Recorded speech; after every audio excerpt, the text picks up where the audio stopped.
자, 지난 시간에 이어서 현장 스님 얘기 계속 해드리도록 하겠습니다. 현장 스님 하면 이제 보통 삼장법사 이렇게 많이 알려져 있잖아요. 그게 이제 삼장이라고 하는 게 일장법사, 이장법사, 삼장법사 이렇게 하는 거거든요. 그래서 경율론을 삼장이라고 하잖아요. 그래서 하나에 능통하면 일장법사, 그 다음에 둘에 능통하면 이장법사, 세 개 다 능통하면 삼장법사. 이렇게 되는 거고, 뭐 따로 시험이 있는 건 아니고, 이제 딱 봤을 때 이 정도 이상이면 이러면 삼장법사라는 칭호가 붙습니다. 그리고 대부분 삼장법사라고 붙일 때는 경전을 이렇게 주석하거나 이런 분보다는 번역하신 분한테 더 많이 써요. 그런 표현들을 더 많이 써요. 그래서 최고급, 어떻게 보면 학문하는 스님의 최고급 존칭이다. 이런 정도 이해를 하시면 되겠고요.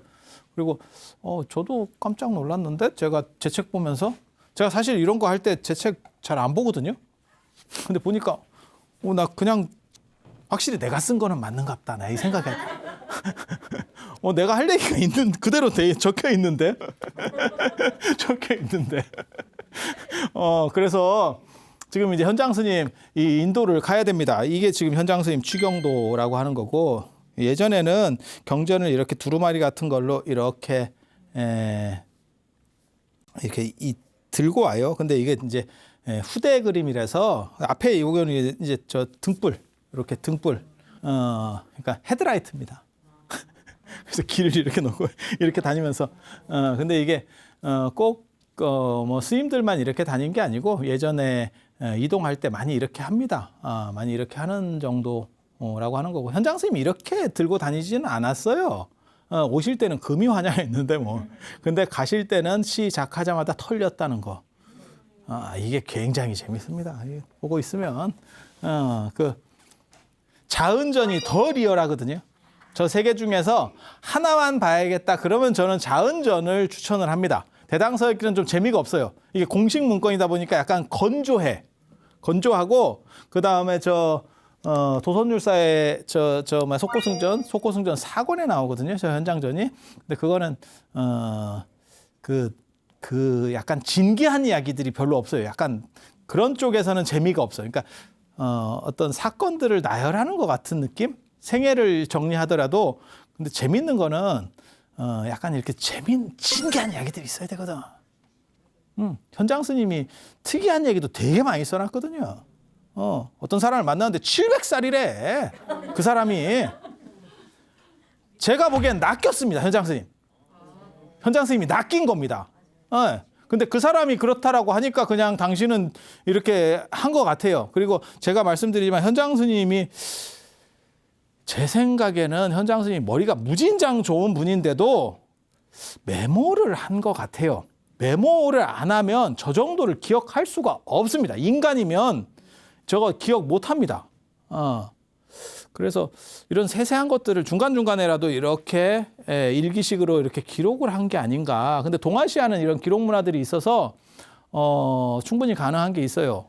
그러니까 1차 메모 같은 거는 하지 않았을까 싶기도 해요. 근데 그게 가능한지는 저도 잘 모르겠습니다. 왜냐하면 저렇게 답사를 다니면서 붓 썼잖아, 붓. 이게 볼펜이나 중성펜으로 이렇게 메모해요. 야, 패드 꺼내, 패드. 이렇게 치면 얼마나 좋겠어요. 그리고 중요한 거는 사진 찍고, 야, 패드에다가 바로 써야지. 이렇게 하면 굉장히 좋았겠지만, 붓이면, 야, 이거 상황 다르다. 아니, 이게 벼루가 이렇게 작은 벼루들이 있어요. 휴대용 벼루들이 있고, 진짜 좋은 벼루는, 뭐 단계연이나 이런 거 좋은 벼루는, 이렇게 해서 딱 갈아도 몇 잔은 씁니다. 여러분들이 생각하는 거하고 좀 달라요. 그렇긴 하지만 이건 너무 일이 많은 일이거든요. 딱 그냥 봐도. 딱 봐도. 그래서 저걸 과연 쓸 수 있었을까? 그리고 저 험로를 다니면서 저게 가능할까에 대해서도 생각이 있어요. 그런데 기억만 가지고는 너무 정확해요. 인간이 저렇게 정확할 수 있을까? 그리고 제가 전에도 말씀드렸지만 인간은 스스로 왜곡한다니까요. 그러니까 내가 정확하다고 생각해도 그 기억을 잃어버리는 게 아니고 뇌가 스스로 이걸 변조시켜요. 그 기능이 있어요. 그래서 제가 안한 스님이 나는 이렇게 들었다. 그게 나는이 굉장히 중요하다니까요. 사람들은 자꾸 그게 진짜라고 100% 진짜라고 생각하는데 그게 아니에요. 나는 이렇게 들었다는 거예요. 내 기억에는 이래요라고 말하는 거예요. 그래서 그게 차이가 있어요. 사실은 차이가 있어요. 진짜 이랬다가 아니고 나는 이와 같이 들었다예요. 그건 사실 재판할 때도 마찬가지죠. 그게 사실입니까? 아니 저는 그렇게 생각하면 내 기억은 이렇습니다. 이런 얘기거든. 그러니까 그 차이가 크죠. 근데 사람들은 그 차이를 잘 못 느끼는 것 같더라고요. 그래서 현장수님이 아무튼 뭐 머리는 무지 좋은데 과연 저걸 다 기억할 수 있는지 저도 잘 모르겠어요. 잘 모르겠는데 이 현장수님이 이렇게 보면 지금 이제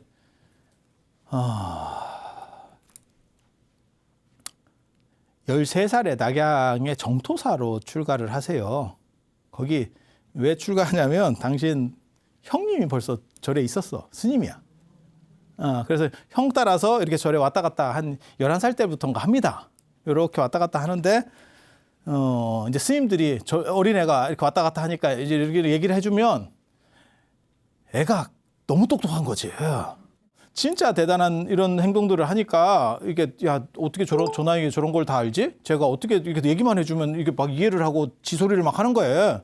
그러니까 스님들이 되게 좋아했다라고 하는 게 나와요. 실제로 20대 중반에 벌써 당나라에 선생이 없어요. 그래서 인도까지 가는 거거든요. 선생이라고 할 만한 사람이 없습니다. 그러니까 당신을 뭐 가르칠 만한 물론 뭐 여러 선생님들이 한테 배웠지만 그 부분적인 선생님이고 뭐 이렇게 딱 믿고 의지해서 갈 만한 사람이 없다니까. 그렇게 대단하다니까. 그렇게 해서 당신도 이 인도를 간다는 게 너무 힘든 일이라는 걸 알아요. 그래서 사전에 준비를 했어요. 20대 초반부터 준비를 아직 사부작사부작 하는 것 같아요. 그래서 사천 쪽으로 가거든요. 사천. 거기 강줄기가 4개가 흐른다. 사천이에요. 사천. 사천 하면 여러분 떠오르는 거 있잖아요. 짜장면. 뭐 매운 거, 뭐 이런 거. 사천 음식 들어보셨잖아요. 광동 요리 사천. 이렇게 딱 들어봤잖아요. 이 사천이 어디냐면 중국으로 말하면은 이 근처예요. 이 근처. 이 근처 사천. 여기 좀 그렇고 이 근처 사천. 그래서 이게 티벳으로도 통하고 저 참하고도 사천. 그리고 저기가 촉당입니다. 예전으로 말하면 그 유비, 이 촉나라. 그래서 거기가 도교가 성립됐는데 약간 폐쇄적이에요. 그러니까 티베트도 그렇고 사천도 그렇고 둘 다 지역이 폐쇄적이고 산이 많아요. 그러면 애니미즘, 뭐 토테미즘 이런 게 많이 발전해요. 이 주술적인 것들이 많아요.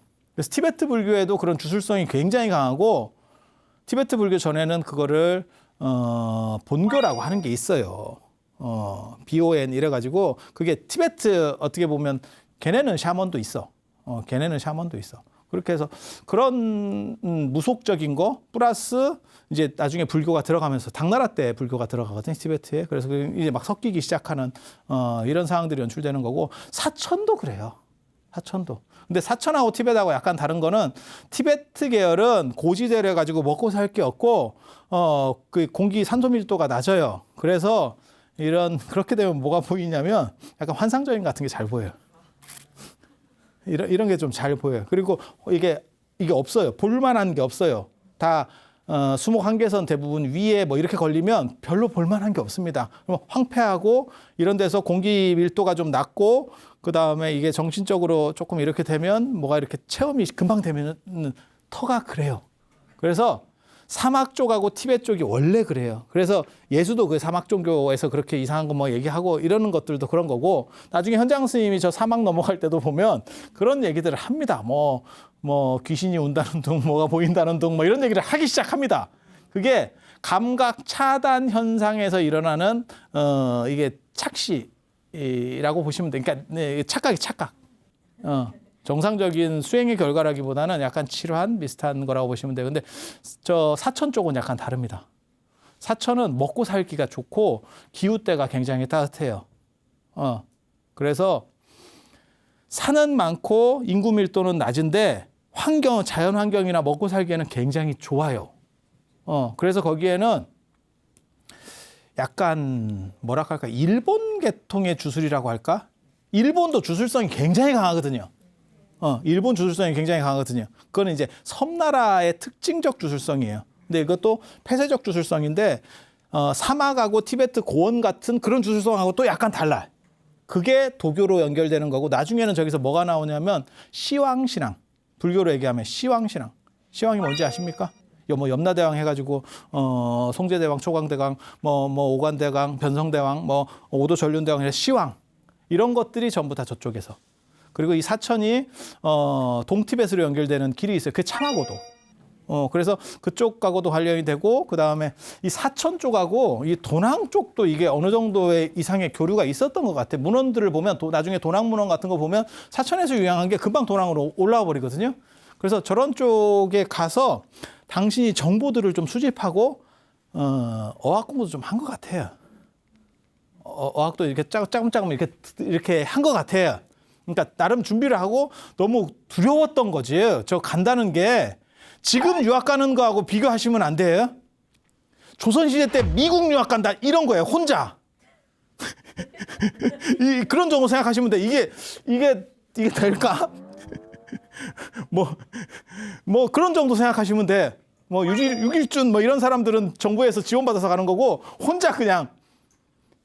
그래서 저런 것들을 하다가 그 사천에서 한 사람을 만나요.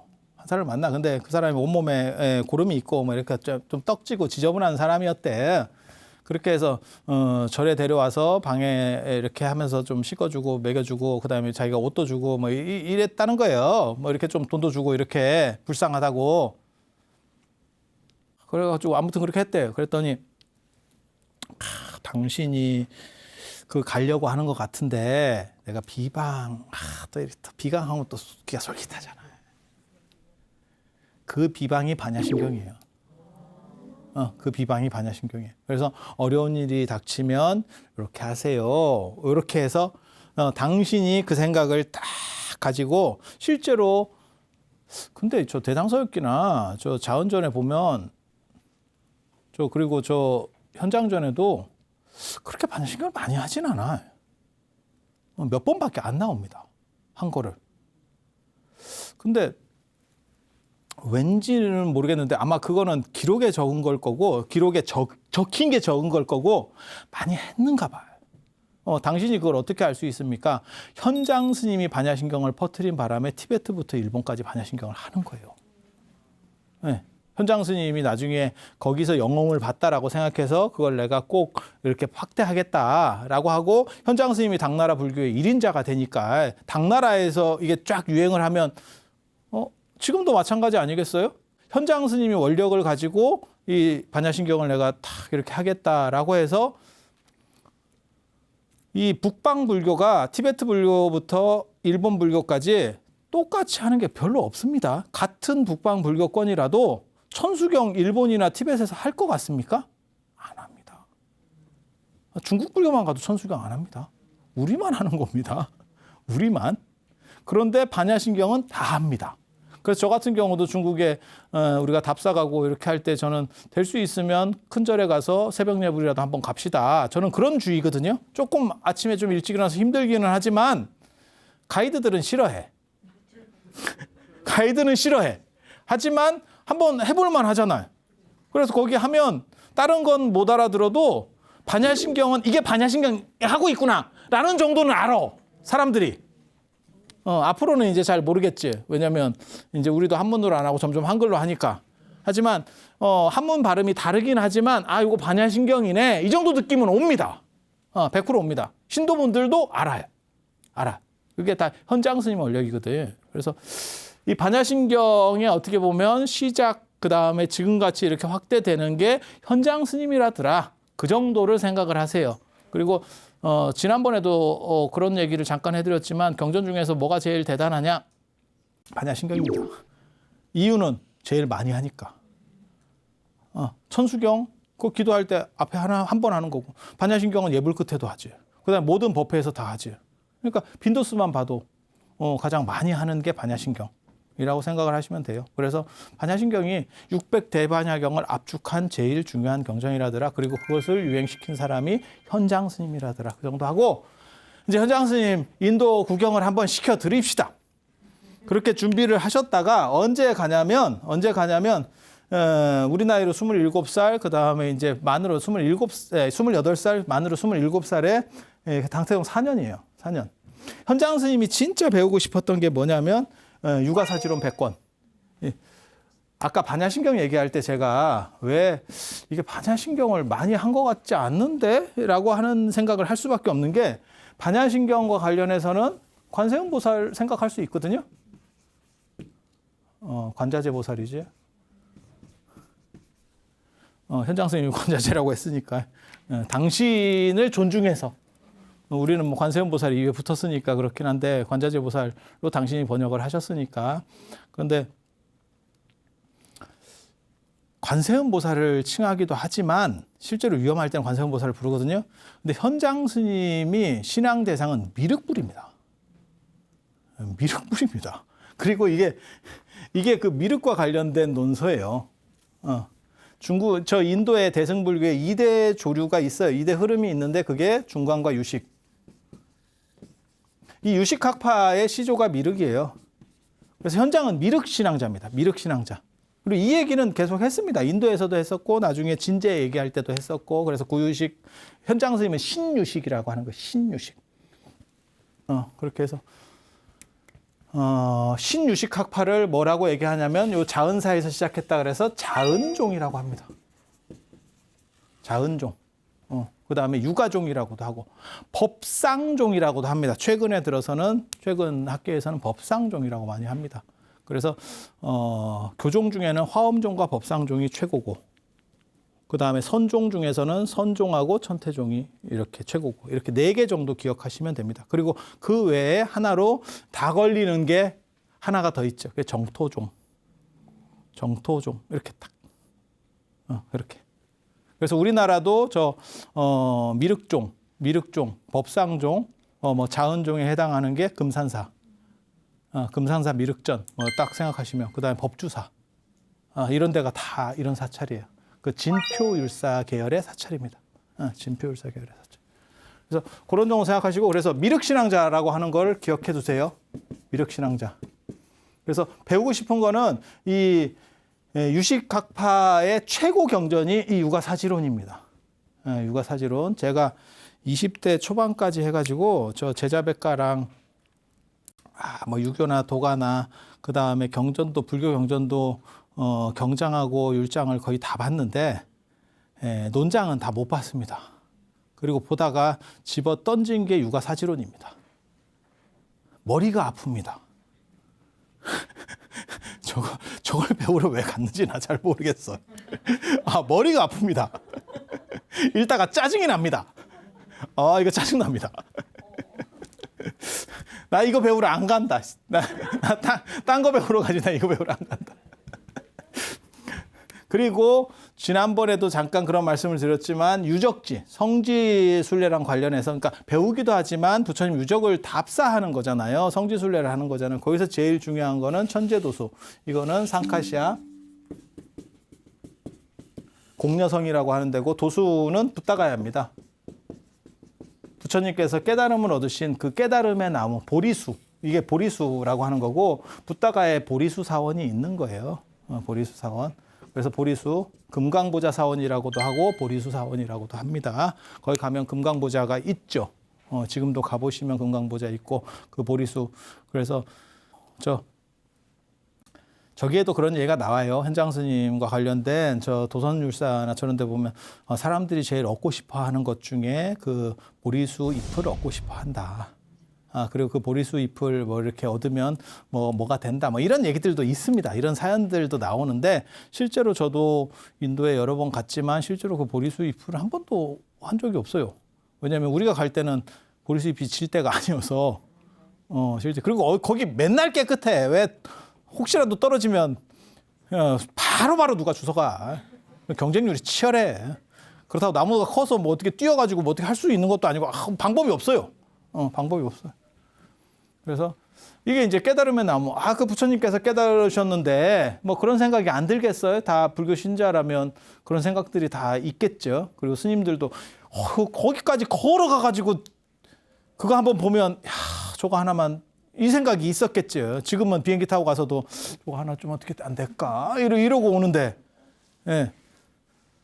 그리고 요것과 더불어서 이거는 부처님 깨달음을 얻으신다니까 굉장히 중요한 거고, 부처님 신통 유적 중에서는 이 상카시아를, 그게 이제 부처님께서 하늘에서 어머니께 3개월 동안 설법하시고 부처님 깨달으시고 나서 7년 뒤에 하늘로 올라가셔서 이제 내려오실 때 이렇게 계단으로 내려왔다라고 하는 그게 굉장히 특이한 유적이에요. 이해할 수 없는. 그 하늘이라고 하는 거는 거기서는 도리천이기 때문에, 도리천은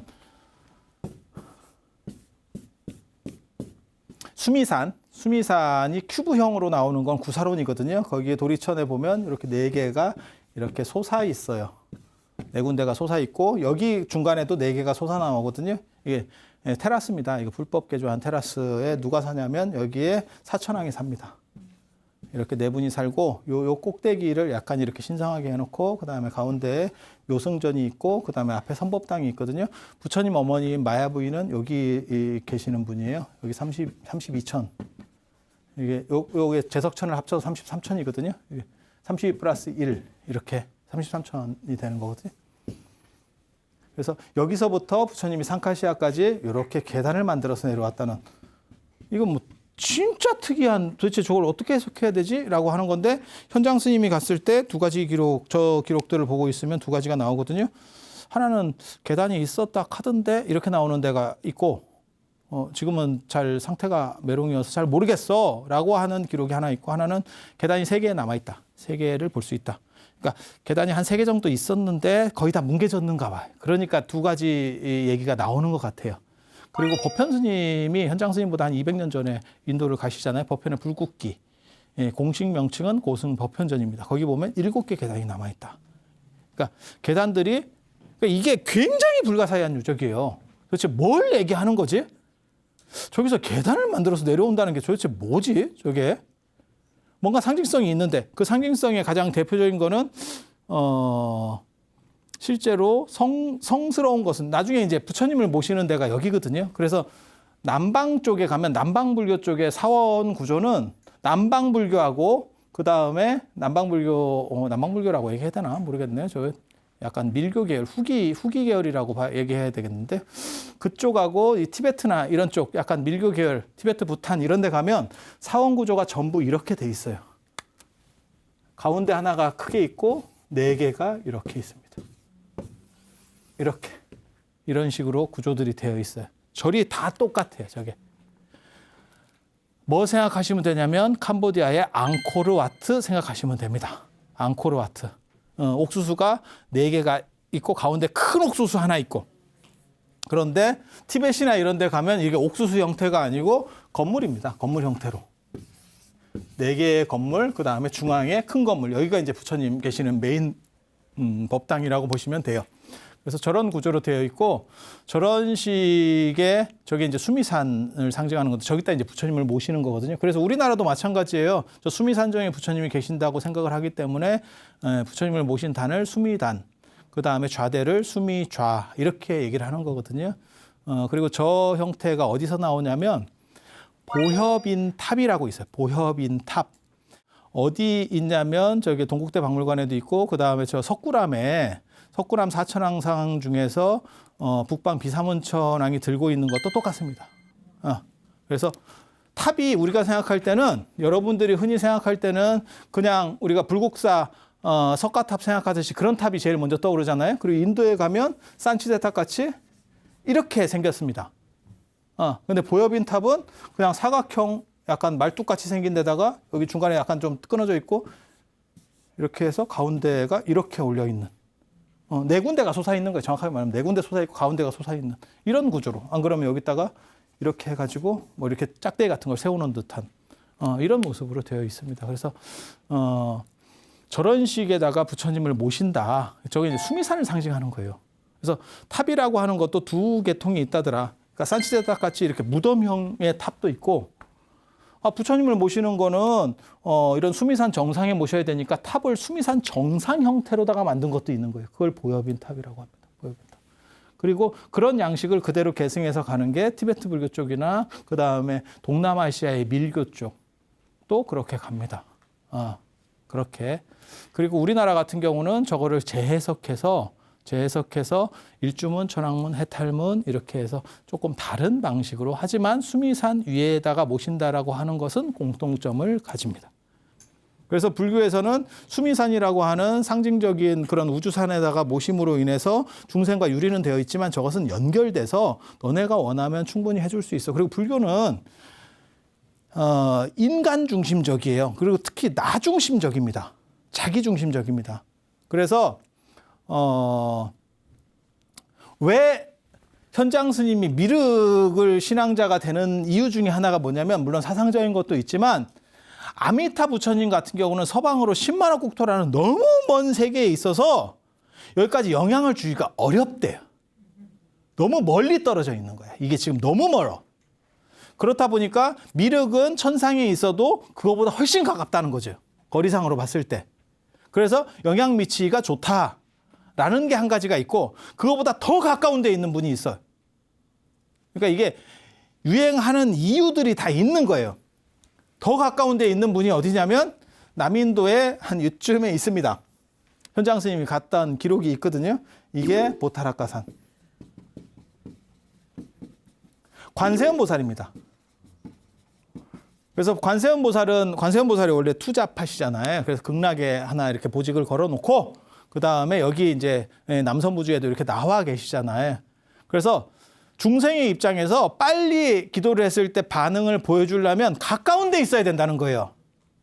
가까운 데. 그래서 우리의 신앙 대상이 아미타불의 정토는 죽어서 가면 좋을 것 같고 살아서 영향을 미치기는 너무 먼 거 아니에요? 라는 사람들이 생각을 하는 거고 그것보다는 미륵불이 낫겠네 라고 선택을 하시는 분도 있고 야 그래도 살았을 때 이렇게 하려면 바로 우리랑 같은 연결 공간 안에 있는 게 좋지 않겠어? 라고 하면 관세음보살 또 한 분이 누구냐면 십육나한 같은 경우 십육나한도 다 우리 같은 세계 속에 이렇게 퍼져 있습니다. 이야기들을 보면 다 퍼져 있습니다. 그래서 신통도 있고 그 다음에 불사의 몸으로 계속 존재하기 때문에 기도를 하면 감흥을 해준다. 가까이 있기 때문에 감흥을 해준다. 라는 구조가 있는 거예요. 그러니까 멀고 대단한 능력이 있고 뭐 대단해서 찬탄만 하는 게 불교가 아니고 불교의 가장 큰 특징은 내가 이 어른을 신앙함으로 인해서 뭔가 감흥이 와야 되는데 감흥이 오는데 오다가 내가 죽으면 어떡해? 내가 그냥 생각을 해봐. 내가 지금 우리 애 입시 뭐 요번에 지금 해갖고 기도를 했는데 내 기도가 접수되는데 시험이 끝났네. 그래서 아미타 부처님 뭐라고 말씀하시냐면 야 내가 이번에 붙여줄게 했는데 날짜가 끝났네. 그럼 재수야. 아니 행정적으로 끝났다는데 어떻게 해? 네. 이런 생각들을 옛날 사람들도 한다니까요. 굉장히 재밌다니까요. 제가 이렇게 우스갯소리 같이 얘기를 하지만 실제로 그 생각을 하는 거예요. 그래서 가까이 있는 분한테 해야 이게 영향을 빨리 받겠다. 그게 중생심인데 인간의 마음에는 다 그게 있어요. 다 그게 있어요. 그 코드가 있어요. 그 코드가 없으면 종교라고 말하기가 어렵거든요, 사실은. 내 문제를 해결하고 내가 행복하고 그 다음에 죽은 뒤에 보자. 아니 그거는 그때 가서 보면 되고 지금 내가 일단 한번 보고 죽은 뒤에는 죽은 뒤에 가서 보고. 그러니까 굉장히 불교가 재밌는 게 살았을 때는 관세음보살이나 뭐 나한이나 원래 지장보살도 나중에 제가 지장보살 얘기해 주겠지만 지장보살도 원래는 관세음보살처럼 현세 신앙이었었거든요. 그런데 나중에 이제 바뀌어요. 당나라 초에 바뀌어요. 이제 현장 스님 조금 뒤에 가면 바뀌기 시작해요. 그 지장보살이. 근데 살았을 때는 관세음보살이나 안 그러면 뭐 지장보살이나 안 그러면 저 나한 같은 분이 이렇게 잘 봐주고 죽으면 바로 죽자마자는 또 지장보살 영역이거든요. 거기서는 또 지장보살이 날 좀 잘 이렇게 해주고 그 다음에 그렇게 해서 지장보살님이 잘 이렇게 토스해주면 극락으로 가고 이런 생각을 하는 거예요. 이런 생각을 어떻게 보면 굉장히 이기적인 것 같은데 인간이 추구하는 어떻게 보면 최종을 생각하는 거죠. 그러니까 죽은 뒤에 뭔가가 다 되고 지금은 좀 안 돼. 그게 기독교하고 다른 점이거든요. 기독교는 지금 네가 희생을 하고 그 다음에 어떻게 이렇게 잘 살게 되면 죽은 뒤에 천국에서 보상해 줄게. 근데 불교는 그게 아니에요. 지금도 보상을 받고 천국에 가서는 천국에 가서 또 받고. 그래서 이 흐름에 그게 존재한다니까 누가 더 가까운가에 대한 생각을 하는 거예요. 가까워야 영험하다. 그래서 제가 늘상 드리는 말씀이 있잖아요. 집에 불나면 중요한 건 바닷물이나 한강물이 아니고 내 욕조에 물이 얼마나 있느냐가 제일 중요한 거다. 그거는 뭐 바닷물이나 한강물하고는 비교도 안 되는 양이지만 실제로 거기서 불 딱 났을 때 바로 딱 던질 수 있는 게 있어야지. 바닷물 끌어 자 쓰나미 이거 할 수는 없잖아. 그래서 요 상카시아가 부처님의 존엄성을 생각하는 동시에 그 다음에 존엄성인 동시에 부처님이 우리 세계로부터 멀지 않아요 라고 하는 이중성을 가지는 그런 이야기 구성이라고 보시면 돼요. 그런데 너무너무 특이한 거지. 어떻게 계단이라는 생각을 했을까? 그러니까 현장 선생님도 너무 궁금했던 거예요. 그래서 나는 이 상카시아하고 그다음에 보리수를 꼭 보고 싶어요.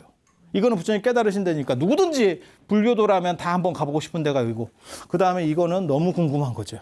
그래서 천재도수인데 재밌는 거는 도수천재가 아니고 천재도수라는 거예요. 하늘 계단이라는 뜻이거든요. 이게 하늘에 이르는 계단, 천국의 계단. 이게 더 궁금한 거예요. 한자에서는 앞에 나오는 게 더 궁금하다는 뜻이거든요. 그래서 요 두 가지를 가지고 반야신경을 딱 이제 머릿속에 딱 하고 그다음에 이제 출발하는 거예요. 그게 언제냐면 이제 만 27세, 그다음에 28세, 우리 나이로 28세 때 당태용 4년 옥문관을 나가는 거예요.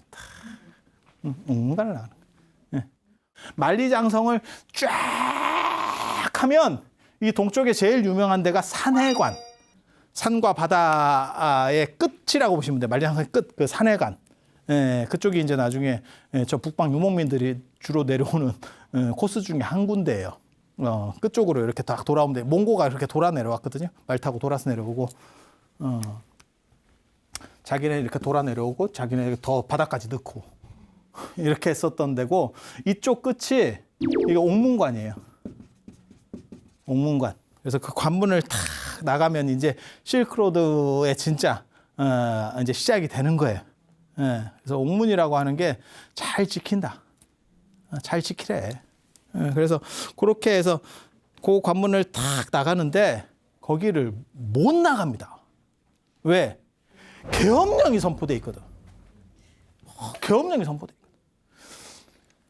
그렇게 해서 그 계엄령 때문에 그 반타라는 또 앞제비를 하나 세웠어요. 그 길도 인내해야 되고 그래.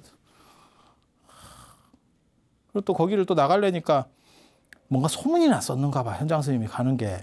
그래서 그 관을 지키는 사람이 딱 행색을 보니까 저 일반 상인이 아닌데? 그러니까 국민은 못 나가거든요. 상인들 이렇게 하는 사람들은 지금도 마찬가지잖아요. 뭐 코로나 이런 거 쉽게 못 나가지만 뭐 그 영업하시는 분들은 가셔야 될 거 아니에요. 뭐 그런 거죠. 그렇게 해서 딱 보니까 이제 눈치를 챘대. 기록에 보면 눈치를 챘대. 근데 이 양반이 또 운이 좋아가지고 불교신도예요. 그래서 이제 모르는 척 해주는 거예요. 나는 당신을 본 적이 없어. 이게 걸려가지고 만약에 현장 스님이 불잖아요. 너 어떻게 나갔어? 이제 조사가 들어와가지고 가다가 이제 잡힌 거예요. 한마디로 얘기해서 어쩔 하다가 안 그러면 다시 돌아와가지고 이거 못 가겠는데 이래갖고 이제 이 양반이 불면 이 양반도 날아가는 겁니다. 그러니까 안 본 셈 칠게요. 이렇게 해줬다는 거예요. 그리고 반타라고 하는 사람이 참 그것도 신기해. 시작부터 신기해.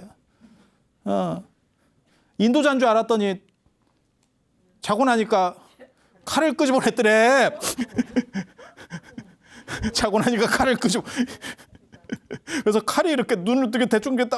자고 칼이야. 그래서 가만히 있으면서 관세음보살 연부를 했더니 얘가 계속 주저주저 하더래. 이게 예. 그때 이렇게 너 뭐야 이제 이런 식으로 했으면 사건 나는 거예요. 이게 우발적으로 이제 커지는 거지. 예. 그렇게 해가지고 그 현장 스님이 출발할 때 기가 막힌 말을 탁탁 하는 거거든요. 붉은 비루 먹은 말, 빨간색 말이 빨간 말 많이 있잖아요. 진짜 빨간 거 말고 이렇게 붉으스름한 말인데 삐짝 골아가지고 이렇게 좀 애가 상태가 메롱인 말을 했대요.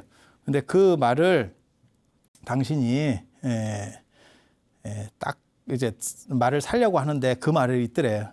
근데 이 어른이 얼마나 불안했으면, 어른도 아니지. 그때는 20대, 지금 후반 얘기니까 어른도 아니야. 얼마나 자기도 쫄이고 불안하고 그다음 계속 준비하고 돈 모으고 막 이렇게 해서 해놓은 거잖아 지금. 시작하자마자 이제 털리고. 근데 그 말을 구입하는데 돈도 없고 이제 이래가지고 이제 찝찝거리고 있는 거지. 그러니까 머리는 똑똑해도 그런 건 이거 세상은 다른 거거든. 교장 선생님 30년 뭐 이렇게 정년퇴직하고 나서 바로 한 방에 말아먹잖아. 그런 생각하시면 돼. 똑똑해서 소용없어. 이게 눈 감으면 고백하는데 하고 말 이렇게 했는데 점을 봤어. 낙양에서. 어떻게 될까요? 아니 기록에는 안 나오는데 점 본 건 100% 맞습니다. 왜냐하면 점 본 건 기록에 안 나오는데 그 말레이가 나와. 그 말레이가 나와. 그 비루 먹은 말을 딱 보는 순간에 점 봤던 게 기억이 나대. 당신은 그 점쟁이가 뭐라 그러냐면 빨간색의 비루 먹은 말을 타고 나갈 겁니다. 그래서 그 말을 샀대. 얼마나 불안했는지 알겠지. 이게 지금 스님이 자 당시에 중국에서 머리 제일 좋아서 공부할 사람이 없는 스님이 점쟁이한테 가서 그걸 보고 있었던 거야. 사람이 얼마나 궁했으면, 얼마나 쫄여가지고 이게 지금 될까 말까 막 이러고 있는 거지. 그 제가 전에도 그런 얘기 했었어요. 부처님도 깨달음을 얻으시기 전에 니런선화에서 맨 마지막에 수자타한테 우죽 드시고 나서 그 밥그릇을 바루를 딱 물에 띄우면서 내가 깨달음이 멀지 않으면 이 바루가 물살을 거슬러 올라갈 것이다. 그것도 일종의 점 비슷한 거다라는 말씀을 했는데 사람이 너무 불안한 거죠. 내 앞을 한치 앞을 내다볼 수 없고 이걸로 이제 죽냐 사냐 하는 정도 급으로 되니까. 그래서 이해는 되는데 굉장히 재밌어요. 그렇게 해서 그 말이 사고를 칩니다. 그 말이 현장 스님을 살려. 진짜 진기해. 그 말이 진짜 진기해. 그런데 그 말이 너무 진기한데 제가 궁금한 건 나 그 점쟁이가 더 궁금해. 그 낙양에서 봤었다는 그 용한 점쟁이. 그 용한 점쟁이. 쓸데없는 얘기였고 오늘은 여기까지 깔끔하게 여기까지 끝내고 다음 시간에 이어서 현장 스님 인제 출발하고 계셔요. 그렇게 해서 나가서 너무 진귀한 얘기 제가 이어서 해드릴 수 있도록 하겠습니다. 자, 들어주셔서 감사합니다.